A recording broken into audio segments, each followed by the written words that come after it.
Volta e meia ressurge esse questionamento, assim, que é uma filosofia que surge lá na infância, assim, né? Lá na infância a gente pensa, mas qual é o sentido disso tudo? E daí a gente vai descobrindo assim, qual é o sentido, qual é meu propósito, meu sentido nessa minha vida. Às vezes a gente tenta levar esse questionamento para dentro do budismo, né? Embora no budismo, eu vou falar um pouco sobre isso também, acho que esse tipo de questionamento também não se insere muito dentro da tradição como era praticada lá na Ásia, né? Então as pessoas elas não tinham esse tipo de questionamento. Esse é um questionamento. Eu vou explicar um pouco onde é que chega esse questionamento, de onde vem mais ou menos e por que a gente tem essa. Vou falar um pouco de vocação também, que é um conceito da tradição cristã. Questões em torno disso. Eu já falei sobre algo parecido com o surgimento do universo, qual a finalidade de tudo, que é o número 42, né? Óbvio, no outro vídeo. Então nesse aqui eu vou me focar assim mais na pessoa, né?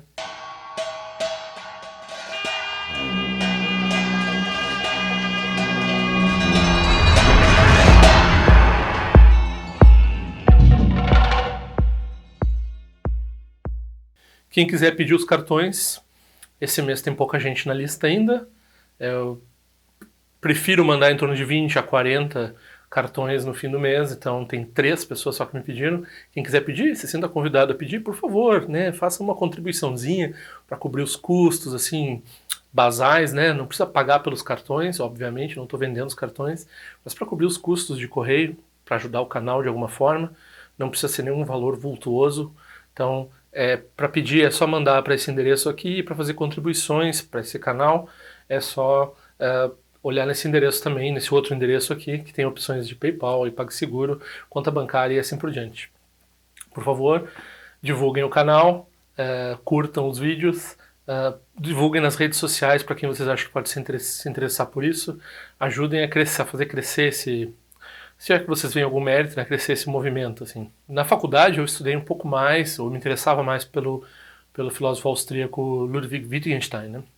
Wittgenstein, ele é um filósofo difícil por vários motivos, né? Mas uma das coisas que é bem fácil de entender na filosofia do Wittgenstein e que eu acho que se aplica a essa questão aqui é que a gente está olhando, quando a gente faz essa pergunta ela surge de uma posição equivocada. Então, para a pessoa fazer uma pergunta de sentido, né, a pergunta de sentido ela está inserida num contexto. Então, a pessoa, se ela está fazendo uma pergunta do sentido de tudo, ela está se colocando por fora como um observador perante um objeto que é a vida dela, ou a natureza das coisas, do cosmos e assim por diante. E daí ela está se colocando nessa posição e ela está dizendo: eu preciso de um recibo com relação a isso que está acontecendo ali para eu me situar. Então, por um lado, a inquietação é justificável. Por outro lado, se a pessoa não se der conta que ela está, que ela para formular essa pergunta, ela está se dissociando do que tá do que seria a experiência dela, né, na vida dela. Então ela está se distanciando para olhar de fora, está se alienando perante o que está acontecendo, para então buscar uma solução que então, né, muitas vezes uma formulação, um jeito de pensar, né. Então as pessoas procuram, né, na religião não só uma explicação de por que as coisas se deram desse jeito, mas também para quê, né? O porquê é importante, mas o para quê, né? A teleologia, os dois, num sentido, são teleológicos, né? Então, a finalidade disso. Então, para começar, por exemplo, nas tradições que têm escatologia, nas tradições que vão assim, se dirigindo a um período que é um final da história, né? Surge a final da história num sentido político hoje em dia, mas final da história é uma ideia, exatamente essa palavra escatologia, né? Quando um estudo do céu, um estudo do que é o resultado final dessas tradições teístas, né? Então, fala-se juízo final e assim por diante. Então, aí as pessoas, né, que estão trabalhando em religiões teístas, elas têm toda uma ideia de plano divino, uma ideia da mente de Deus, pode ser incognoscível, não entendível, misteriosa e assim por diante, ou pode ser até certo ponto conhecível, e daí tem um plano para as coisas, né, e muita gente trabalha, compra uma acepção, uma noção de que bom, a mais comum na New Age é que a gente está melhorando progressivamente para chegar numa coisa que é um resultado final lá proposto por quem criou esse jogo para nós, né? Como se fosse um game, né? Então tem o criador do game E nós estamos nessa situação aqui, e um dia a gente encontra o chefe final lá, até, né, super transforma o game numa versão espiritual do teísmo, assim, né? Então encontra o chefe final é ou a deidade última, ou quem protege a gente, quem protege a deidade última do seu conhecimento final, né? Você vai lá, luta heroicamente, assim, recebe aquela... Era sempre frustrante terminar um jogo. Eu não jogo desde os anos 90 porque eu fiz votos, né? Então, pra não jogar em contato com o budismo, não que isso seja necessário da pessoa fazer isso, mas eu percebi que eu perdia muito tempo, então eu não jogo desde 1998. Mas quando eu jogava, quando eu era criança, Atari, e depois os jogos de computador e até, sei lá, qual jogo que eu joguei, eu me lembro que a gente passava um sufoco, assim, muitas horas em cima daquilo. Daí, o que a gente ganhava nos computadores antigos, assim, eu tinha uns ZX Spectrum, eu tinha Apple II, eu mexia em MSX. A gente jogava aqueles jogos, conseguia chegar lá, a gente ganhava um gráfico 8-bit no final, assim, dizendo, você é vitorioso. Depois no Amiga também. Gods, quando eu completei o jogo Gods, nossa, fiquei muito... E daí, né, a exultação dura 2 minutos, daí vem aquele vazio na sua existência, assim, porque você dedicou tanto tempo para aquilo e daí o prêmio foi ver aquela tela. E era isso, o jogo é assim, né? Então, muitas tradições teístas, elas trabalham com essa noção. Aqui, não quero apontar, mas já apontando, né? O espiritismo tem um elemento gamificado, né? Então o espiritismo trabalha numa gamificação da realidade, assim. No Dharma a gente não tem isso. Então a gente tem alguns aspectos de noção de evolução dentro da prática, né? Mas como não tem um designer, como não tem um programador que criou essa situação toda, o Buda não é um criador e assim por diante, a gente não tem uma teleologia da coisa como um todo. Então nesse sentido, o budismo parece que se aproxima dessa primeira tradição filosófica pós-iluminista, né? Que é o existencialismo, assim. A primeira verdadeiramente contemporânea, vamos dizer, né? Então, né, o pessoal estava lá pensando Dostoiévski, pensando Freud, e produziu essa versão ultra-individualista de uma produção do sentido. Então, o sentido não é dado. O sentido é algo que você constrói. E isso soa muito bonito, e eu acho que muita gente opera dessa forma na nossa cultura, mas quando a gente mistura isso com certas ideologias que estão acontecendo na nossa cultura, que são ultra-individualistas também, como o capitalismo, aí a gente vê o grande problema da isolação, do isolamento das pessoas, o isolamento das pessoas perante a produção, perante o consumo, o isolamento das pessoas perante a natureza, o isolamento perante, né, os abatedores de animais que estão produzindo carne e assim por diante.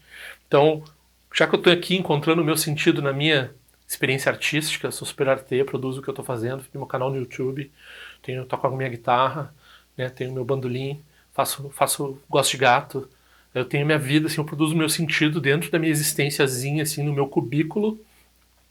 E algumas vezes, né, o existencialismo vai produzir um movimento coletivo, assim, né? Mas daí todo mundo desconfia de todo mundo, né? Até os próprios existencialistas, eles não funcionam, eles são os primeiros hipsters, né? Eles não se autorrotulam e preferem não compartilhar das ideias uns dos outros. Assim. Todo mundo pensa do seu jeito, ninguém quer participar de uma escola, né? Então é isso que começa, e daí a gente vê muita gente também pensando, a maior dificuldade que as pessoas têm de se aproximar do Dharma é que ele é uma coisa tradicional e que envolve um comprometimento, e esse comprometimento, ele tá, esse comprometimento, ele é demodé numa sociedade que passou pelo ultra-individualismo do capitalismo e do existencialismo. Então a pessoa diz assim, eu não quero participar de um movimento de massa, que é o budismo, no caso. Se as pessoas souberem que eu sou budista, elas já sabem me dizer que eu sou alguma coisa. E eu não quero eu não quero ter esse branding. Esse branding, meus amigos não vão... Tipo assim, eu não sou algo que... Eu não estou seguindo algo que o Buda fala, outra pessoa mesmo que seja muito legal, que nem o Buda, assim, eu gosto do que ele fala, assim, mas me comprometer com esse caminho para obter resultados, eu não vou fazer isso. Então, esse tipo também de isolamento com a tradição, de isolamento com as conquistas, né? Quanto atalho a gente não tem ao trabalhar com um professor espiritual dentro do budismo, né? Então, eu mesmo, às vezes, eu falo com jovens, e daí eles estão passando por vários dos meus os problemas são universais, né? A gente tem os mesmos problemas, mais ou menos, né? E daí, se eu conseguisse falar aquilo, se houvesse abertura para ouvir, para a pessoa ouvir, eu já passei por isso, eu sei como é que é. A pessoa já pode dizer para o outro assim, olha, na medida em que você confia em mim, aqui ó, isso aqui é beco sem saída, isso que você tá, né, drogas, beco sem saída, rock and roll, beco sem saída, videogame. Tô dizendo para você abandonar videogame, rock and roll, sei lá, né? Mas, mas se você procurar sentido aqui, não vai ter, não vai ter, não vai ter, não vai ter, não vai ter, não vai ter, não vai ter, né? Não vai ter nada disso, vai produzir nada carreira, família, né? Começa a ficar séria a coisa, assim, né? Até esse filme, o Trainspotting, é um pouco isso, né? Então, a droga dá o sentido para eles na vida deles, e daí aquilo transcende, aquele prazer transcende qualquer coisa que eles fazem na vida, qualquer coisa ordinária que as pessoas estão preocupadas, né? Então, um dos problemas que as pessoas têm com abuso de substâncias tem a ver com isso, né? Então, elas, existencialisticamente, elas produzem um sentido dentro do consumo de uma coisa, né? E aí, aquilo ali tem um limite muito rápido, muito fácil de entender, né? Tem um problema muito, muito claro, muito...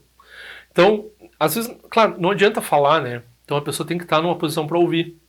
Mas, de certa forma, se a gente tem confiança na tradição, daí quando a gente está falando de um treinamento de meditação, então a gente está falando do farol da certeza aqui, então, quando as pessoas estão fazendo certas práticas de meditação, e daí a gente diz, não, precisa de um professor para orientar. Não, se a pessoa... né, já tem toda uma série de... Já tem uma... que nem se fosse um médico experiente, né? Ele não precisa nem... Ele já vê de cara qual é o problema, daí pede os exames certos, né? Não precisa ficar andando em círculo, assim. Se é um bom médico, ele não faz você fazer muito exame. Ele já sabe qual é o exame exatamente que você precisa, você faz, daí você vai para tratamento, né?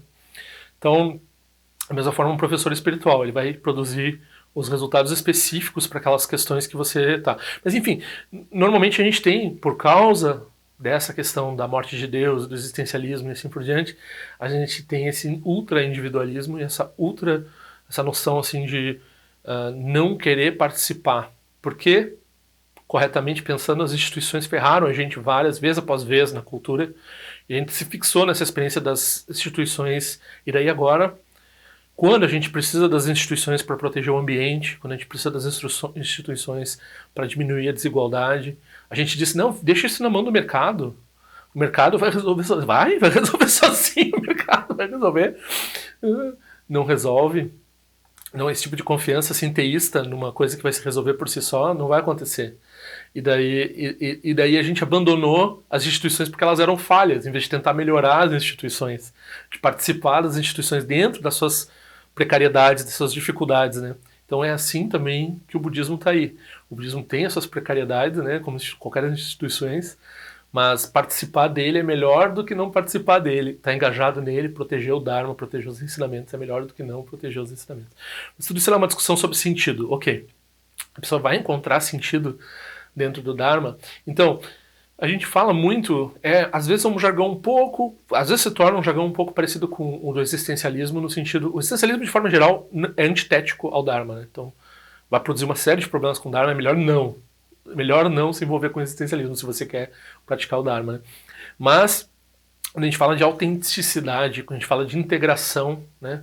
Então a gente pode estar falando assim, que quando a gente tinha aquelas TVs nos anos 90, não sei se as pessoas que estão assistindo esse canal têm essa experiência, mas tinha essa experiência do fantasma, né? Então tinha essa captação pro rádio, e daí vinha uma imagem um pouco deslocada, assim, que era o fantasma, porque tinha um reflexo em algum objeto grande, um prédio, uma coisa assim, que vinha o sinal de novo com um pouco de atraso. E daí tinha o jogador de futebol ali jogando, tinha um nesse canto, um mais para nesse canto, tinha uns 4 ou 5, cada um com uma força maior ou menor que a outra, né? Então isso daí é um pouco assim, é nós, com as nossas oscilações e crenças, a gente não está vivendo em nós mesmos, né? A gente está vivendo uma série de projeções, e daí a energia se dissipa. Então, com a prática do Dharma, a gente começa a produzir uma coesão, tanto dentro, né, de se focar numa prática, se focar numa tradição, se focar numa coisa que funciona para você, né, num tratamento, num remédio que funciona para você, não tomar qualquer coisa de qualquer jeito, né, deslocadamente, ou fazer médico após médico, né, você começa a confundir seu corpo, né. Começa a dar um monte de problema. Então no Dharma é um pouco assim também. E você começa a focalizar a sua energia dentro de uma perspectiva que tem a ver com essa ideia, né? Então no Dharma a gente não tem, como a gente não tem essa entidade superior, suprema, criadora, que daí chama você para o que você precisa fazer, né, para a sua vocação no mundo. Então a vocação de ser padre, a vocação, o chamado para trabalhar com a religião, né? Então você tem essa vocação de o que você vai fazer na vida. Não, minha vocação é ser arquiteto, eu vou ajudar o mundo produzindo prédios bonitos, ou praças bonitas, ou, né, o que for. Então, porque foi o que Deus designou para mim. Então no budismo tem isso, essa coisa de propósito, um propósito escrito nas estrelas, assim, que alguém designou para você. Não, e sim, quem é que designou o que você vai fazer de melhor agora nessa vida? As suas melhores aspirações como praticante em vidas passadas. Mas eu não sei se eu fui praticante em vidas passadas. Bom, as suas melhores aspirações, então, de forma geral, o que você conseguiu aspirar. O problema é que daí as nossas aspirações, se a gente por acaso não foi um bom praticante em vidas passadas, as nossas aspirações, elas não estavam também, elas estavam cheias de fantasma. Então ela batia aqui, batia ali, produzia essa imagem, daí a nossa vida fica toda fragmentada, a nossa energia fica fragmentada em um monte de buscas e ideias, né? E no fim a gente desgasta muita energia, a gente morre e não produz uma experiência para nós mesmos e para os outros que faça sentido para nós. E aí eu tenho que dizer que as pessoas que eu vi morrer fora do Dharma, algumas dentro do Dharma também, mas a maioria das pessoas que eu vi morrer fora do Dharma, a maior tragédia não é a pessoa morrer, passar um sofrimento sem fim ali no seu leito de morte, assim por diante, mas principalmente a pessoa não ter nenhuma ideia de por que ela passou por essa experiência, para onde que ela vai, o que ela fez. Ela foi simplesmente usando a energia dela nessas dissipações, e a energia dela acabou, e daí agora, segundo o Dharma, ela vai continuar produzindo essas dissipações, né? Então a gente tem feito isso por vidas e vidas incontáveis, e daí a gente está uma experiência sem sentido atrás da outra, né?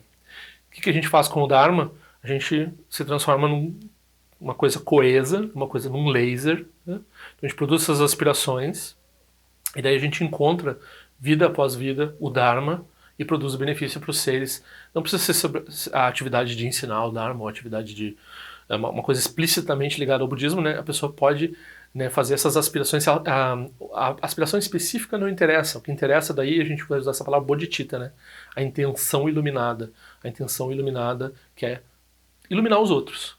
Então a gente vai iluminar os outros explicitamente, né, ensinando o Dharma e assim por diante, ou a gente vai iluminar os outros de formas secretas, implícitas, de formas transcendentes, de formas não conhecidas e assim por diante. Então os grandes professores, eles estão por aí, eles estão escondidos. Essa é a máxima da gente ter um motorista do Uber como professor, como guru. Isso também funciona em certo sentido, né? A gente tem uma visão pura, a gente começa a produzir os insetos, os animais, eles ensinam a gente, porque pode ser que seja a intenção iluminada de um mestre que se focou ali para produzir um benefício para nós, né? E nós mesmos, nós fazemos isso, nós projetamos isso para o futuro. Eu quero produzir esse tipo de... Eu quero ser esse conduíte desse tipo de prática para as pessoas, desse tipo de modo de ser, né? Então é uma coisa construída, é uma coisa produzida, mas não é. Porque a gente está integrando com o quê? Com a verdadeira natureza das coisas. Então, se a gente está integrando a verdadeira natureza das coisas, não quer dizer que seja ligado a uma tradição. A gente pode fazer voto dentro do budismo de melhorar a tradição dos outros. Então, tipo, eu vou renascer dentro lá do cristianismo, daí eu vou acabar com a pedofilia, não sei o que, lá no catolicismo e assim por diante. Eles estão passando por um problema, tem coisa boa ali dentro, mas... Então, aí começa a renascer budista dentro do catolicismo, assim...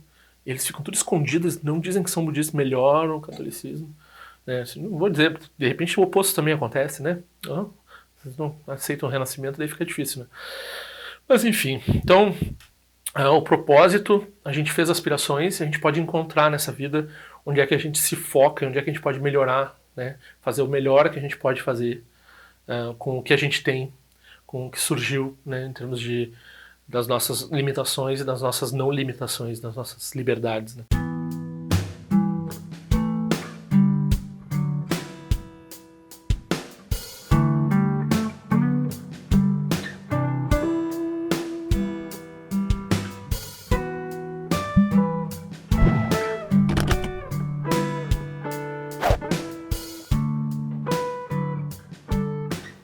Ei, não esquece de se inscrever no meu canal, é importante para mim.